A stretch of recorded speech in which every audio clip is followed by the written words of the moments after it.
할렐루야. 농촌선교위원회 헌신예배를 함께 모여 드리는 이곳에 주님 주시는 은혜가 우리 성도님들께 넘쳐나기를 간절히 소망합니다. 여러분, 농촌하면 무엇이 떠오르십니까? 농촌, 맑은 공기, 푸른 숲, 인심 좋은 사람들, 들녘에 한가하게 풀을 뜯고 있는 염소와 소들, 정서적으로 안정적이고 가슴을 아련하게 하는 서정적인 감성이 떠오르지 않으십니까? 요즘 20, 30대에게 농촌하면 무엇이 떠오르십니까? 라고 물어보면 이렇게 답한다고 합니다. 쿠팡 당일 배송이 오지 않는 곳. 이곳이 바로 농촌입니다. 당일 배송은 되지만 농촌인데 도시인 척 하는 곳은 어떤 곳입니까? 하면 쿠팡 새벽 배송이 오지 않는 곳이라고 합니다. 혹시 못 알아들으셨나요? 농촌인데 도시인 척 하는 곳은 새벽 배송이 오지 않는 곳이라고 합니다. 사실 서울 사람들이 느끼기에는 전주도 도시보다는 농촌에 가깝습니다. 혹시 초등학교 손주들이 서울에서 사시는 분들은 한번 명절에 내려오면 물어보시기 바랍니다. 너희들 명절에 친구한테 어디 간다고 했어? 그러면 대부분 이렇게 할 겁니다. 할머니, 할아버지, 시골집. 명절에 할머니, 할아버지 시골집 간다고요? 그러나 안심하십시오. 전주는 새벽 배송이 됩니다. 도시입니다. 농촌의 특성은 무엇일까 생각해 보면요. 농촌은 땅과 함께 살아가는 사람들이 대부분인 곳입니다. 농촌의 주 수입은 농작물이기 때문에 사람들이 많이 필요합니다. 그런데 농촌에는 사람이 점점 줄어들고 있습니다. 점점 힘든 일을 등한시하는 것도 있겠고요. 나는 힘들지만 내 다음 세대, 내 자녀들은 편한 일, 돈 많이 버는 일, 그리고 좋아 보이는 일들을 시키기 위해서 농촌에서 도시로 보내는 게 우리나라 현실입니다. 그래서 농촌은 점점 사람이 줄어들어 갑니다. 사람이 많이 필요한 곳인데 역으로 사람이 줄어들고 있습니다. 그 틈을 기계가 메우고 있고요. 요즘은 외국에서 온 노동자들이 그 틈을 메우고 있습니다. 앞서 말씀드린 것처럼 농촌하면 안정적이고 서정적인 느낌을 그리워하는 사람들이 많습니다. 그들은 그래서 이 좋은 농촌으로 귀농을 결심하기도 합니다. 그런데 사전 지식이나 경험이 없는 분들에게 이 좋은 느낌은 살면서 금방 사라지게 됩니다. 귀농을 했다가 다시 도시로 떠나는 사람들이 많이 있습니다. 왜 그런 걸까요? 그들은 농촌에 살아보지 않았기 때문에 농촌의 분위기와 느낌만을 추구하고 이사 왔기 때문입니다. 그래서 농촌의 많은 불편함을 삶으로 겪었을 때에 다시금 도시로 떠나는 모습을 보이기도 합니다. 농촌은 오랜 시간 거의 변화 없이 지냈습니다.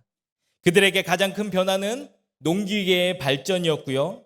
노동력의 변화, 노동을 대신하는 사람들의 변화였습니다. 우리나라 젊은이들이 사라지고 그 자리를 피부 색깔이 다른 외국인 노동자들이 채워졌기 때문입니다. 그래서일까요? 지금 농촌을 지키고 있는 사람들은 외지에서 사람들이 이사 오면 굉장히 불편해합니다. 기존의 질서가 깨지기 때문이죠. 귀농한 이들도 그들 나름대로 불편하기는 마찬가지입니다. 범법은 아닌데 이상하게 옆집이 우리 집을 넘는 것 같고 내 기준에서는 그들이 선을 넘는 것 같은 느낌을 받습니다. 다시 말해서 농촌 원래 살던 사람들이 우리 집을 신경 써주는 것 같은데 그 신경이 아니라 불편함으로 느끼고 다가오기 때문입니다. 그래서 귀농한 젊은이들은 다시금 귀농을 포기하고 다시 도시로 가게 됩니다.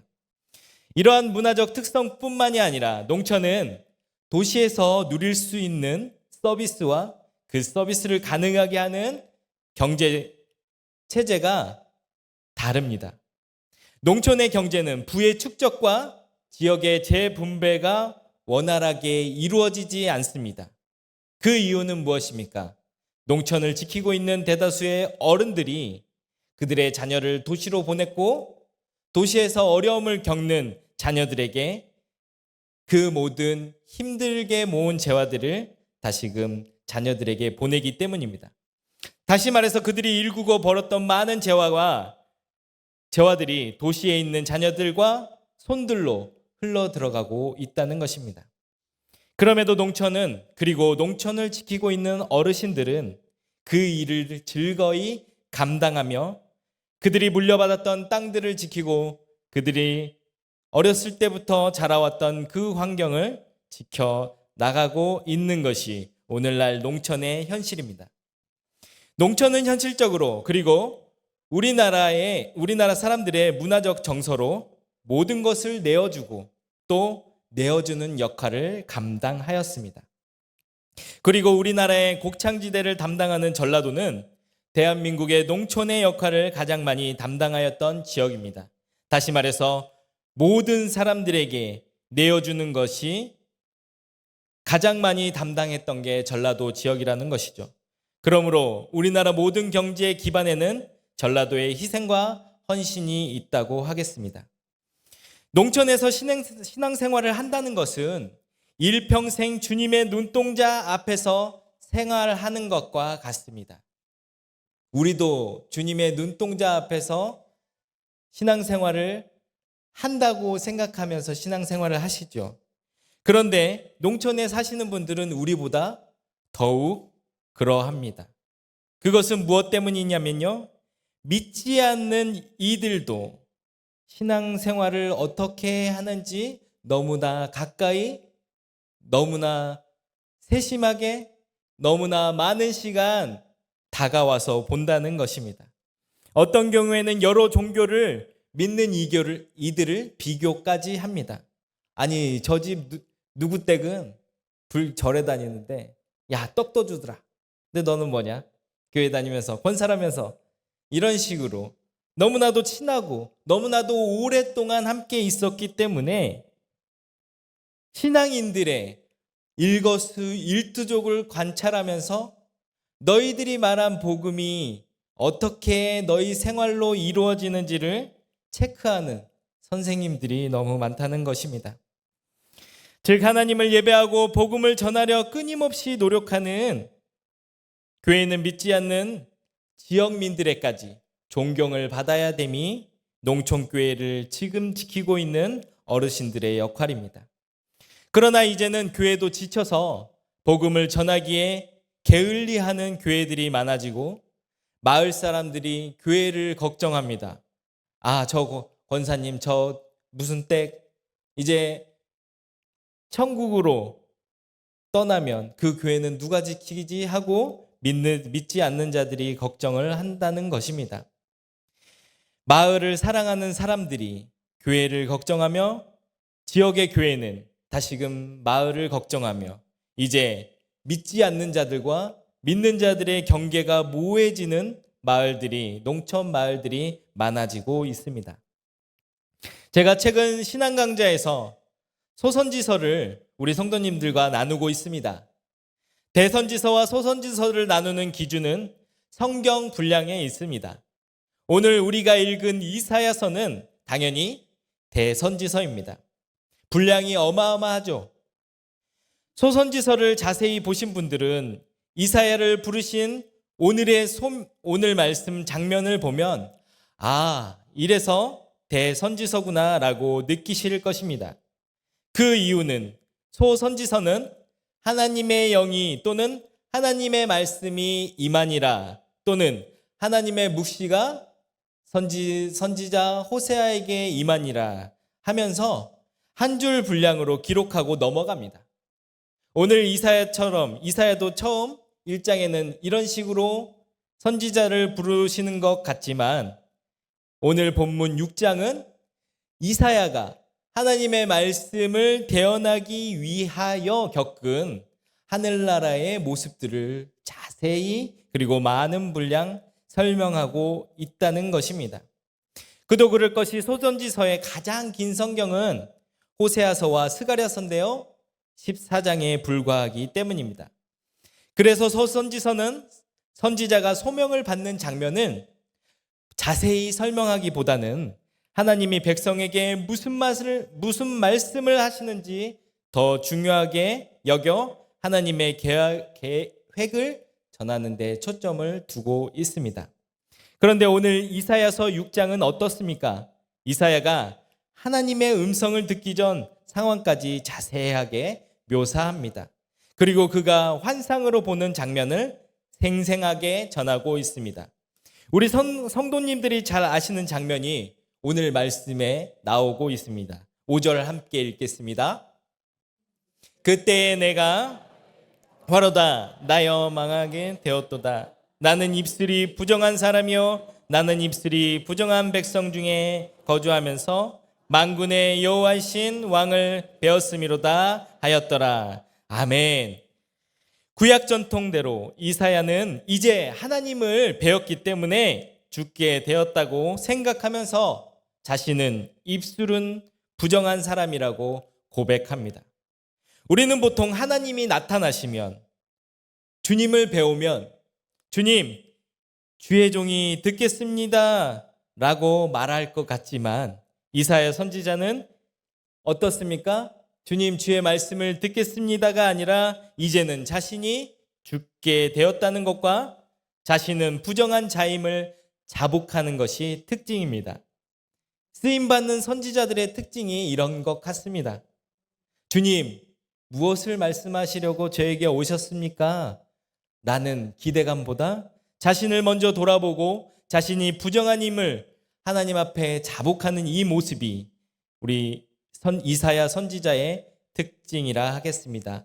또한 6절 7절을 함께 읽겠습니다. 그때에 그 스랍 중에 내게로 날아와서 그것을 내 입에 대며 이르되 보라 이것이 내 입에 닿으니 내 악이 제하졌고 내 죄가 사해졌느니라 하더라. 아멘. 어디선가 들어본 말씀이죠. 찬송에도 있습니다. 제단 숯불 내 입술에. 네, 제단 숯불로 죄가 사해진 이사야는 누구를 보낼까 말씀하신 하나님께 우리가 매일 고백하듯이 주님 앞에 늘 고백하듯이 나를 보내소서 다짐하고 외칩니다. 아멘. 하나님께서 우리에게 소명을 주시면 우리도 이사야처럼 나를 보내주소서 다짐하고 외치는 우리 성도님 되시길 소망합니다. 이제 보낼 선지자도 선택되었으니 하나님의 백성들은 어떤 길만 남았을까요? 보내신 선지자가 선택되었으니 은혜의 길만 남았습니다. 그런데 10절 말씀은 어떻습니까? 10절 읽겠습니다.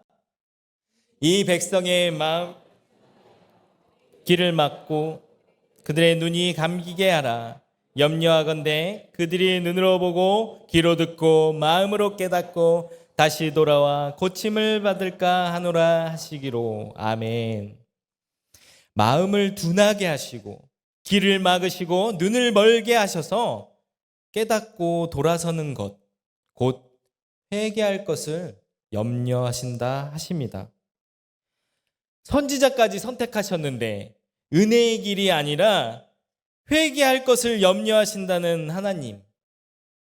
정말 하나님께서 백성들이 회개하는 것을 싫어하실까요? 니느웨 백성이 회개하는 것을 보며 내가 이럴 줄 알았다고 화를 내던 요나 선지자를 우리는 기억합니다. 이 요나처럼 하나님이 회개할 것을 싫어하시는 것일까요? 그렇다면 오늘 10절의 말씀은 우리가 어떻게 받아야 할까요? 10절은 집 나간 아들이 돌아오기를 기다리는 아버지의 마음으로 그 백성이 돌아서기를 기다리시는 하나님의 말씀으로 이해하시기를 소망합니다. 그 이유는 하나님이 진짜로 백성들이 돌아설 것을, 회개할 것을 염려하는 것이 아니라 그만큼 백성들의 죄가 만연하였다는 표현이며, 우리를 사랑하시는 하나님은 회개하기를 원하신다는 표현으로 우리가 받아들이면 되겠습니다. 이렇게 이사야 선지자가 하나님께 부름받아 하나님의 말씀을 대언하기 위한 첫 외침은 무엇이었습니까? 그때까지라는 말입니다. 하나님, 어느 때까지, 언제까지 주의 백성이 고통을 받아야 하겠습니다는 말입니다. 이스라엘 백성이 이제 그들의 죄악으로 말미암아 하나님의 처벌을 받아야 하는데, 이제까지 없었던 최대치의 고통을 동반한 처벌을 받을 것을 이사야 선지자는 직감했던 것입니다. 이사야의 이런 직감은 무엇으로 알 수 있습니까? 하나님이 그 백성들이 혹시나 깨닫고 돌아설까 봐 염려하시며 돌아와 고침받을까 고민하시는 모습을 보았기 때문입니다. 왜일까요? 사랑의 하나님이신데 말이죠.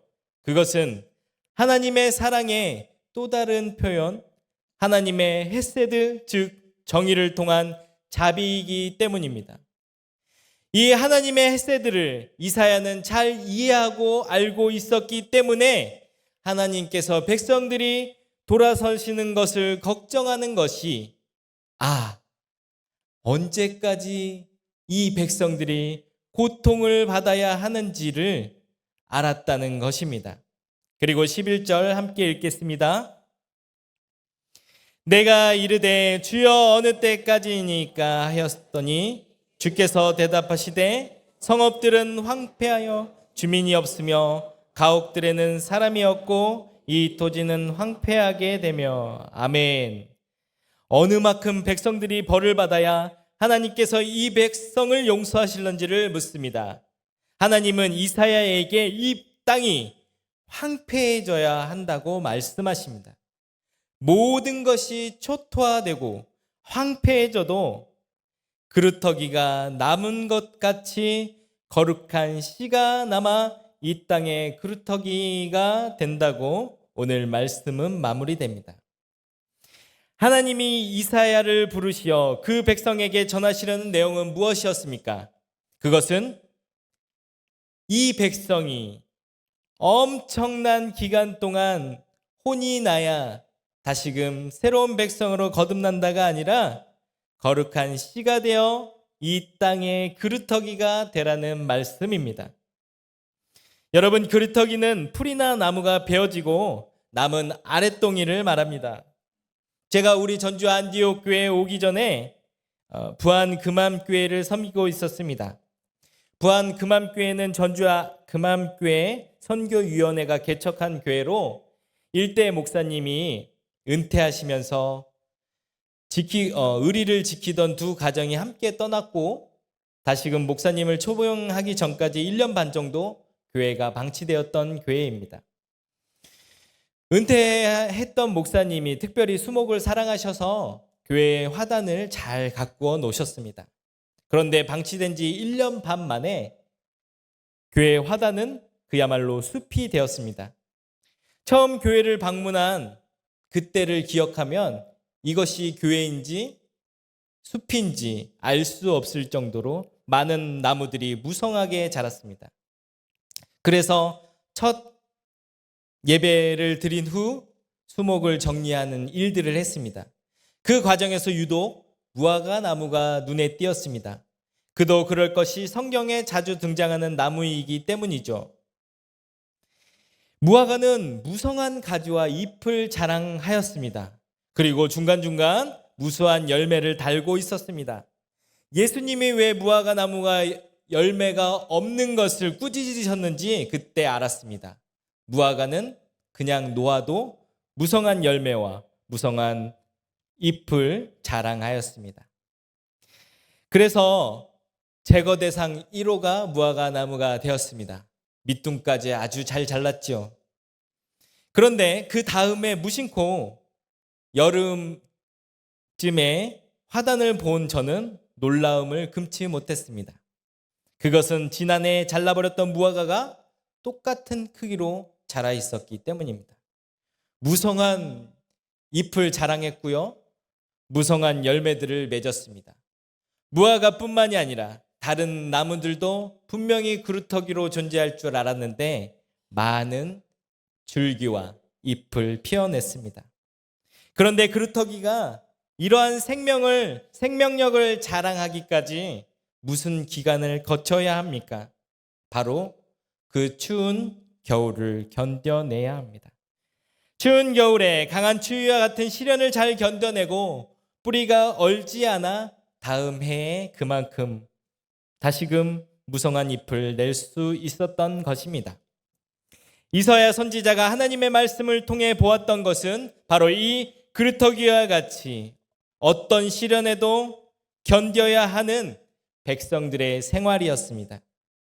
이제까지 겪어보지 못했던 최대치의 시련, 죄의 자리에서 돌아서면 용서하셨던 하나님의 사랑이 이제는 조금 더 강하게 미치기 위해 보다 길고 보다 어려운 시련이 온다는 것을 이사야 선지자는 알고 느끼고 있었습니다. 소선지서에서는 이를 여호와의 날이라고 합니다. 그날 이후 남은 자들에 관한 이야기가 주를 이룹니다. 이처럼 남은 자, 즉 그루터기는 어떤 어려움도 이기며 하나님을 끝까지 섬기는 이들을 가리키기도 합니다. 농촌교회는 한국교회의 그루터기와 같은 존재들입니다. 한국 개신교 부흥기 때 많은 신앙인들의 뿌리의 역할을 하였습니다. 많은 농촌의 자녀들이 도시로 올라오면서 그들의 마음속에 농촌교회에서 키워오고 품어왔던 믿음의 씨앗을 품고 도시교회들을 키워왔습니다. 다시금 이러한 한국교회의 부흥이 찾아오기를 기대한다면 그 모습은 우리는 보지 못할 것입니다. 왜냐하면 농촌에는 이제 그와 같은 사람들이 없기 때문입니다. 그렇다면 이 땅의 그루터기는 다 죽은 것인가요? 우리 전주 안디옥 교회와 같이 교회 역사 안에서 농촌교회의 고마움을 잊지 않고 함께하려고 조금이라도 도움이 되려고 하는 교회가 많아지면 됩니다. 우리 교회처럼 매월 찾아가고 함께하며 함께 먹고 마시며 함께 기도하는 교회가 많아지면 됩니다. 이 일을 위해 전주 안디옥 교회 농촌 선교위원회 성도들은 기쁨으로 준비하고 행복함으로 만나며 형제의 만남을 소중하게 생각하신 하나님께 경배합니다. 농촌의 교우들을 찾아가기를 그들과 함께하기를 기뻐합니다. 이것이 이 땅의 그루터기가 되며 거룩한 씨가 되는 길입니다. 매월 한 번씩 다른 교회를 찾아다닌다는 것이 보통이 아닙니다. 가서 함께 예배드리기 위해 먼저 준비해야 되고 먼저 일어나 그곳을 향해 달려가야 합니다. 내게 주신 달란트로 봉사하여 몸은 피곤하지만 주님 주시는 넘치는 기쁨을 또한 경험하기도 합니다. 그리고 돌아오는 시간에 농촌교회 성도들과 악수를 나누며 언젠가 다시 복귀를 다짐할 때에 그 촉촉한 눈가를 보면서 하나님의 사랑을 또한 다시 한번 느끼기도 합니다. 매달 광고합니다. 그리고 오늘도 광고에 나왔습니다. 함께 걷기가 진행됩니다. 문희 양은성 목사에게. 그렇습니다. 주님 주신 달란트를 농촌선교위원과 함께 농촌의 작은 교회를 위해 봉사하는 분들이 늘어나기를 소망합니다. 그래서 이 땅의 그루터기와 같은 거룩한 씨가 되어 거룩한 씨가 넘쳐나는 우리 전주 안디옥 교회 성도님들과 우리 농촌교회 선교위원회가 되기를 간절히 축원합니다. 전화 많이 주시고 내가 할 수 있는 것이 조금이라도 있다면 함께해 주시기를 소망합니다. 사람이 점점 사라져가는 농촌교회는 점점 황폐한 것처럼 보일 수도 있습니다. 그러나 하나님은 황폐를 말씀하시면서도 새로운 희망과 회복을 말씀하십니다. 거룩한 씨로 인한 이 땅의 그루터기들을 말씀하시는 것이 바로 그것입니다. 우리는 주님이 예비하신 거룩한 씨, 이 땅의 그루터기인 것을 가슴에 깊이 새기고 그 역할을 잘 감당하시는 저와 여러분, 그리고 농촌선교위원회 모든 분들 되시기를 간절히 축원합니다. 이 시간 나는 전능하신 나의 주 하나님을 찬양 드리겠습니다.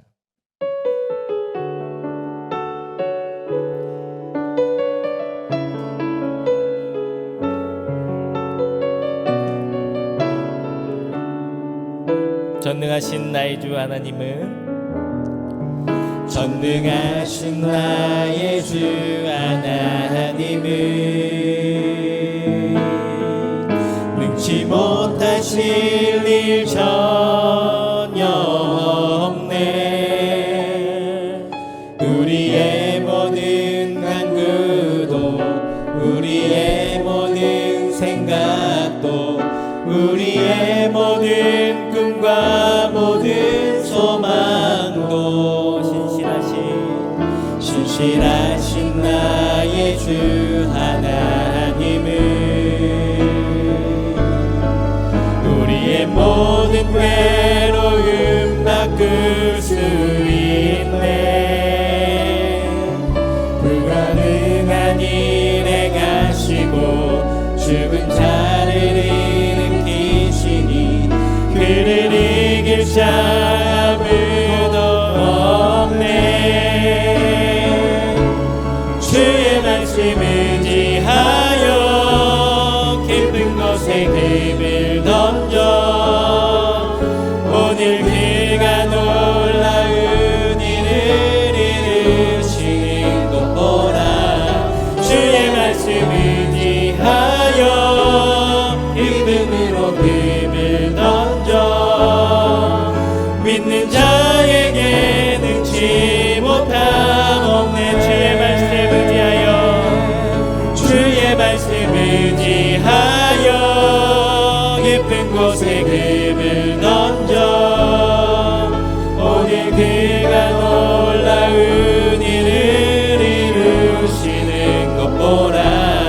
주의 말씀 의지하여 믿음으로 금을 던져 듣는 자에게 능치 못함 없네. 주의 말씀 의지하여 주의 말씀 의지하여 깊은 곳에 금을 던져 오늘 그가 놀라운 일을 이루시는 것 보라. 주의 말씀 의지하여 믿음으로 금을 던져 믿는 자에게 능치 못함 없네. 그렇습니다. 하나님은 우리를 통해 그루터기가 되기를, 거룩한 씨로 이 땅에 주님의 영광 보이기를 간절히 원하고 계십니다. 우리가 한순간순간마다 주님께서 주신 그 능력, 그 작은 달란트를 이용해 쓰러져가는 교회, 그리고 젊은이들이 없는 교회들을 향하여 기도하고 그들과 하나 될 때에 주님 기뻐하시고 그로 인해서 그곳에 다시금 거룩한 씨가 그루터기가 되어 주님의 열매 맺는 귀한 은혜가 있기를 소망하고 나가기를 간절히 원합니다. 이 시간 주님 부르면서 하나님, 우리가 주님 기뻐하시는 거룩한 씨가 그루터기가 되어 새로운 생명을 잉태하고 다시금 이 땅에 푸르른 주의 향기를 내게 해달라고 간절히 소망하며 기도하겠습니다.